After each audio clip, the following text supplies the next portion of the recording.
I know a principal of a school, now a former principal, who was fond of saying, "I have no problem children, I only have problem parents." Now, if you're a parent of a child or a teacher, this is a conversation that matters. We often complain about the system. We talk about curricula. We talk about class sizes. We talk about teacher quality. We talk about all kinds of issues around our children's education. But we often forget our role.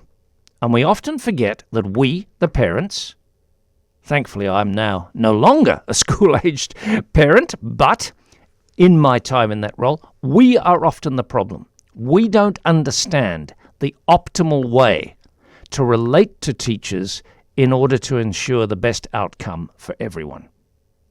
It's been an issue I've talked about before. It's an issue I've spoken to teachers about, and it's an issue that's increasingly on the rise. South Korean teachers. Now, South Korea has a very high-performance education system. South Korean teachers have gone on strike recently because of the pressure parents are putting on them.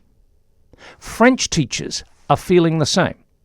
Too much interference from parents, not enough respect for their role, not enough understanding that teaching in the classroom is a communal space. The individual outcomes can't be tailored and perfect all the time, and teachers do not have enough time in a day to not only handle all the individual children, but also all the individual parents.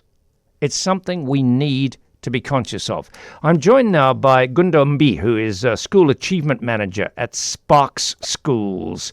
Gundo, a very good afternoon to you. Thanks for your time. Good afternoon to you and your listeners. Thank you for having me. All right, your schools, your Sparks Schools, do you have a significant issue with parents? I think it's across the board in the education space, really. I think it's with every teacher and every school. You are finding this to be an issue, and I think it's coming from the fact that the parent is the child's first teacher. So the child is born into a family, and then the parents are the first people to teach the kids what the kids need to know. And when we receive them, whether we're getting them at 6-year-olds, 5-year-olds, they already had some things in the culture that was set from home.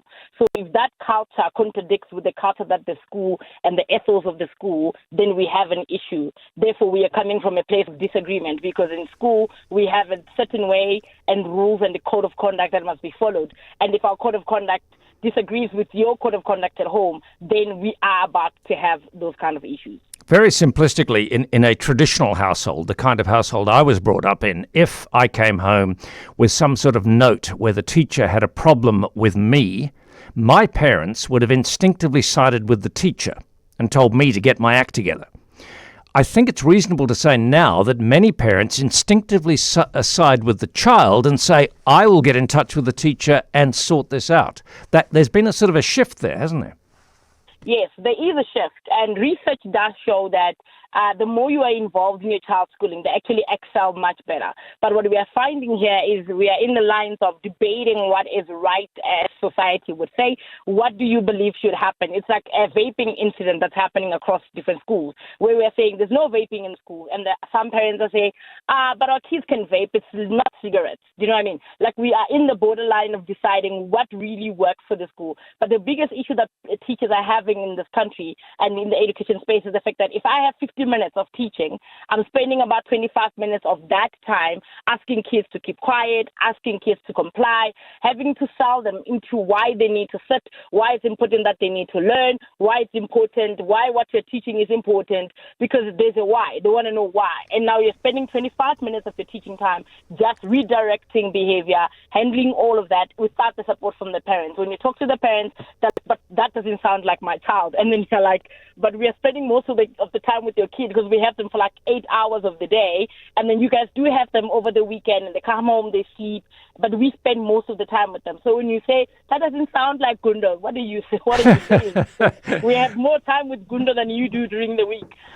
So it's those kind of conversations that are happening. So we are not getting to teach everything we need to because of the disruptions that are happening. We encourage parents to come in, let's talk. At Spark Schools, for example, we have an open door policy where parents can come in, ask the teachers, you can sit in the class classroom and observe your child, see how your child is behaving so that we can relate. The issue is we're not relating. Parents are busy. We are busy trying to teach. Therefore, no one is getting the time to say, let me actually see what this teacher is talking about, or let me see where this parent is coming from. So those lines of communications are a bit blurred, but research shows that we can do better. And if we do better, I think there will be much progress for the Are those lines of communication, though, the problem? The fact that with email, WhatsApp, cell phone communication in general, I can get a hold of a teacher or expect the teacher to be accessible all the time, and that could be a problem.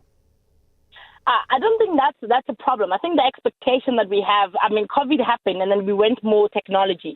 That face-to-face connection is still needed because emails can be open to interpretation. How are you? And my replying to I am fine you might interpret it like, oh, Gundo is upset, but Gundo is really not upset. So in order to establish a proper relationship, we really need to move back to the face-to-face contact, going back to our kids' schools, understanding what the kids are doing, just having a holistic understanding of they got to the school at this time, this is what happens at their break, this is what happens here, this is what happens here. And also reaching out to each other to say, what help can I do? As parents, you get frustrated, you're coming from work, you guys believe in, maybe you are shouting at home. At school, we don't believe in that. We believe in having a conversation with the child, using reflection, so we can actually help each other. The relationship can be mutually beneficial for both parties, but I think communication we need to move. We cannot only be phone calls, WhatsApp, emails. We need to go back to face-to-face because we are dealing with kids face-to-face now. So we would love to meet some of the parents, come to school, see your child. Even if don't only come when they do bad things, though. Also come and celebrate them. When certificates, it's report time now. So the kids who when you only show up for the bad disciplinary issues and now your child has gotten an A or passed or is being celebrated, show up for that too so that we balance it out. So let's not only communicate the bad with the teachers, also communicate the good. But the parents must also not only show up for disciplinary, must also show up when we're celebrating the kids so that is balanced with behavior. And say thank you to teachers occasionally. Not every communication can be a complaint and a grumble and a this and a that and move my child and I don't like this. Just occasionally. Thank you very much. I really appreciate it. I see what you are doing. Definitely. It's end of the year. People, there's a lot of things happening. Just a little mug, not even a mug, even an email just saying, thank you for being with my boy today, this year, and everything that they've put in. He wasn't able to read. He can read now. He couldn't count to 5. He's counting to 10. That goes a long way because that says you're actually seeing the contribution I'm making as a partner in raising this child. I think we need to make it clear that you made it clear early on. You do want engagement. No parental engagement can be catastrophic. You do want engagement. Okay, but just very briefly, what are the guidelines you'd give to any parent listening? What are the things they can do to check their behavior to make sure they're helping teachers? So I think just understanding the holistic view of both, there is room to understand where the other person is coming from and where you are coming from. So as a parent, I'll just say, open the lines of communication with your child's teacher, be able to build a relationship with your child's teacher so that you're able to understand, this happened or this didn't happen. But also spend time with the kids. Let's listen to the kids after school. Our kids tell us everything that's happening in the school, but we're too busy to just make that 10 minutes conscious decision to listen.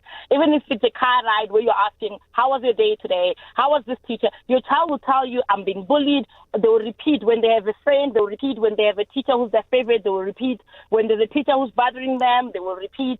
They will tell you all this information. So the frustration comes when you don't listen to the kids. Our kids always tell us. They will tell us things even without realizing that they're telling us.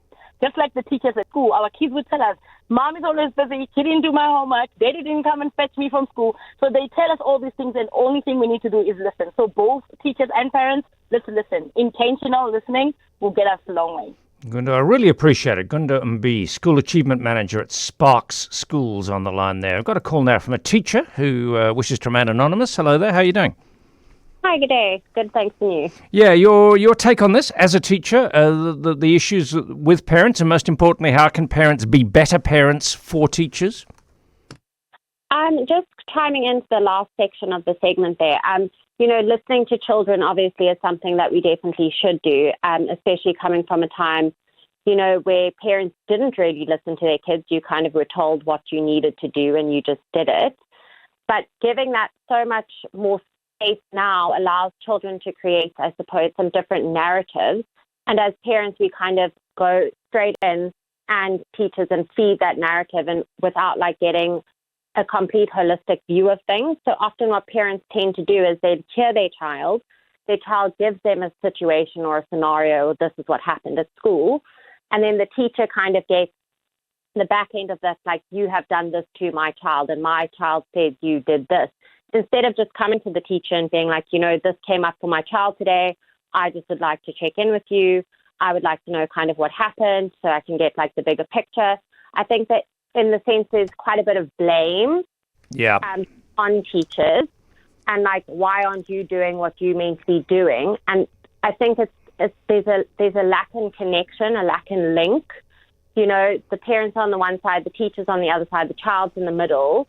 We all want the best for the child and for the child to excel to the best of their ability. But instead of working on opposite ends, we actually need to work together. But that means that the parents need to be open to the teacher and the teacher needs to be open to the parent. And I also feel like the shift too is that, parents feel like they are paying for a service, and we are these teachers and we need to be doing what they want us to do, without completely understanding what our role is in their child's life and how big a role we have in their children's lives. And also the limitations on your day. I mean, it is enough of a day to teach the children, handle the homework, set the lessons for the next day, do the basic school admin, all of which has to be done, then to be managing a whole set of parents constantly. Something's got to give. No, completely. And I think, teaching doesn't just stop at like, here's our lesson. I'm teaching 5-year-olds. So I am teaching them how to use the bathroom, how to have manners, how to be respectful to one another, how to, just everyday things. And then the parents will come and fetch them, and that kind of goes out the window. And then I'm starting the next day again. So if the things aren't enforced that are happening at school, basic things, say please, say thank you. If those things aren't valued at home, they don't stick. Look, thank you very much. It's an interesting and valid frontline perspective. I'd like to hear more from you. Please keep your calls and WhatsApps coming. I've got several WhatsApps to get to after Eyewitness News. 072 567 1567 is the number for WhatsApps and voice notes. Calls 021 446 0567. Parents, and don't think you're the exception. All of us, we can be the problem for teachers. We don't see ourselves as in alliance with the teacher to help our child. We see it's the child and us against the teacher all too often. And we're trying to create this perfect world. My child doesn't like you as a teacher. Can they move to another class? Maybe the kid needs to adapt and know that not every teacher is going to be perfect for them. Just like down the line, not every work colleague will be perfect for them.